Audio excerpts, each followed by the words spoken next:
Hello Jai Hind to all my dear CDS aspirants. So as I committed to you that I am coming with more wonderful video और जिसमें मैं discuss करने वाला हूं कि 150 days का क्या प्लान होना चाहिए, क्या स्ट्रिक्ट स्ट्रेटजी होनी चाहिए, तो वो सारा ओवरऑल आइडिया मैं आपको इस वीडियो में बताने वाला हूँ. Make sure if you are new on this YouTube channel so make sure subscribe to this channel as well as press the bell icon. So आपको मैं बताने वाला हूँ किस तरीके से स्ट्रेटजी को आपको अप्लाई भी करना है. स्ट्रेटजीज तो बहुत लोग बना लेते हैं पर उनको इम्प्लीमेंट नहीं करते. स्ट्रेटजी सब बना लेते हैं पर उनके लिए कुछ डेडलाइन नहीं होती, और डेडलाइन भी होती है तो डेडलाइन तो होती ही नहीं है, क्योंकि आपने डेडलाइन ये वर्ड पहली बार सुना होगा. और I will relate this from Parkinson's law, जो कि बहुत प्रिंसिपल लॉ है, जो कि प्रिंसिपल्स अगर आप प्रिंसिपल्स को फॉलो करोगे तो डेफिनेटली आपको सक्सेस मिलनी है. पार्किंसंस लॉ क्या कहता है, पहले तो मैं आपको ये बता दूं.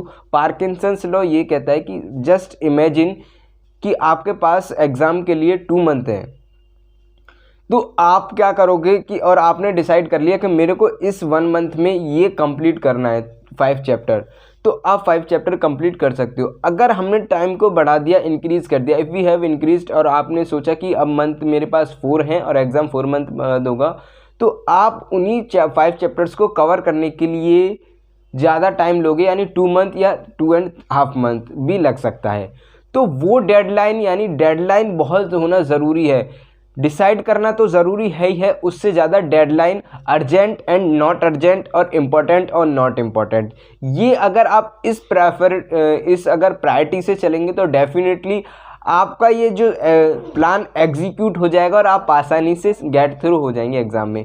तो आपको किस तरीके से बाइफरकेट करना है सारे सब्जेक्ट्स को, तो वो मैं आपको डिस्कस करने वाला हूँ. जैसे कि मैं आपके लेकर आया हूँ 150 डेज़ का प्लान. लॉन्ग टर्म गोल है CDS एग्ज़ाम, जो कि हमारा which is going to be conduct on 14 April.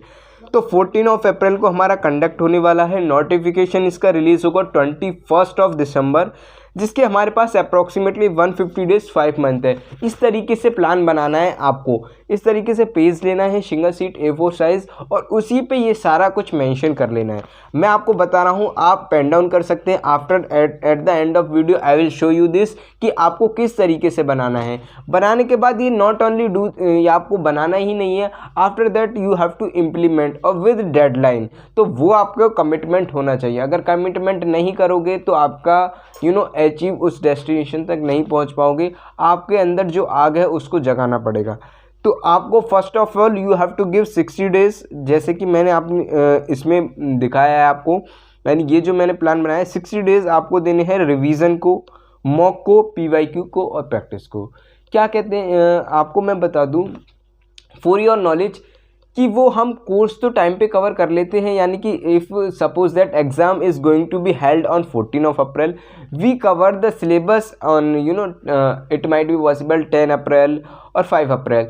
So we did not get time for practice. अगर आपने जब तक प्रैक्टिस नहीं करी, एटलीस्ट 2 मंथ की प्रैक्टिस होनी चाहिए, in which you are doing at least 100 question per day. अगर आप 100 क्वेश्चन पर डे कर रहे हो of math portion, so it will be very helpful for your calculation part as well as your accuracy and speed. तो इससे this thing will develop your all the quadrants. ये सब आपके सारे parameters को डेवलप करेगी. तो ये आपको मैं बताने वाला था. Apart from that, this is the strategy for revision for all the subject, जिसके लिए आपको 60 days you have to give separately 60 days.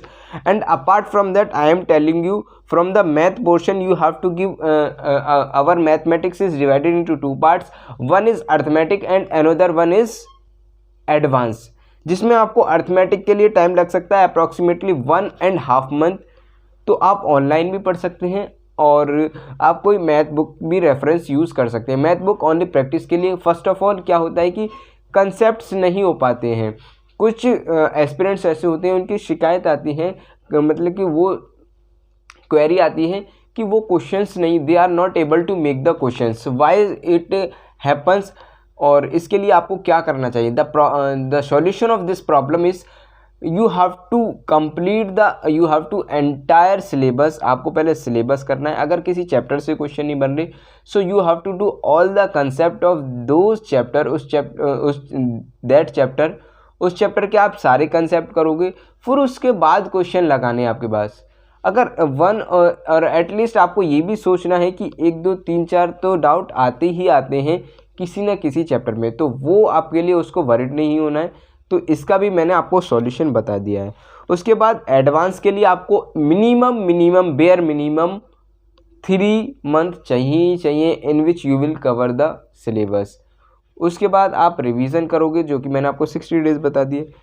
English के लिए स्ट्रेटजी है, you have to give separate time self study, PYQ previous year question paper, vocab, reading comprehension.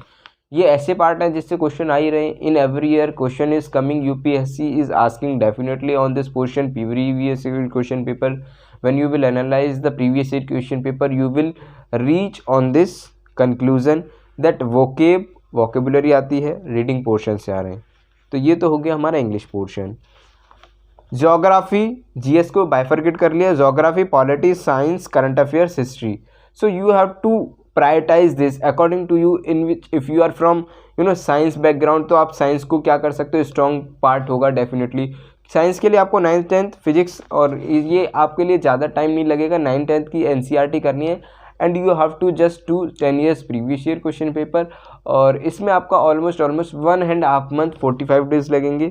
Geography में आपको 6 से 12th तक की ज्योग्राफी करनी है।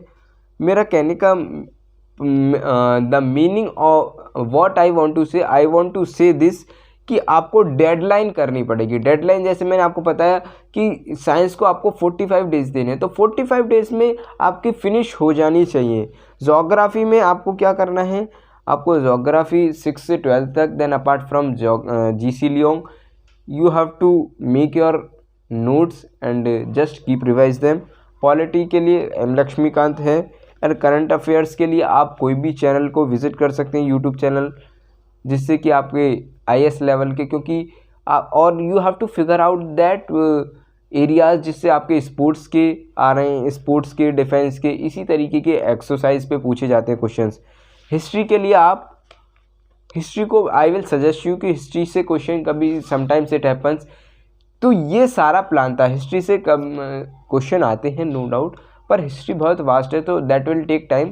तो आप ऐसा भी कर सकते हो कि हिस्ट्री को लीव भी कर सकते हो, और हिस्ट्री में वो चैप्टर्स कवर कर सकते हो जिससे जनरली क्वेश्चन आते हैं। तो आई होप आपको ओवरऑल आइडिया समझ में आ गया होगा। और you need to daily give, this is the extra और benefit point which I am going to tell you right now. So you have to give at least your if you are giving 12 hours to your written preparation, so you need to give at least bare minimum hardly 2 hours to your SSB portion, minimum 1 hours, because that will groom your personality in the SSB preparation. Otherwise what will happen, you will not get the suffice time for your SSB part. Thank you all of you, जय Hind. Because आपको ये video पसंद आया होगा तो video को share कर दीजिएगा। Don't forget to write Jai Hind in the comment section if you are truly defence aspirant. Thank you. I will meet you in the next video, that will be very wonderful video, that will be on the math concept. Thank you. जय हिंद।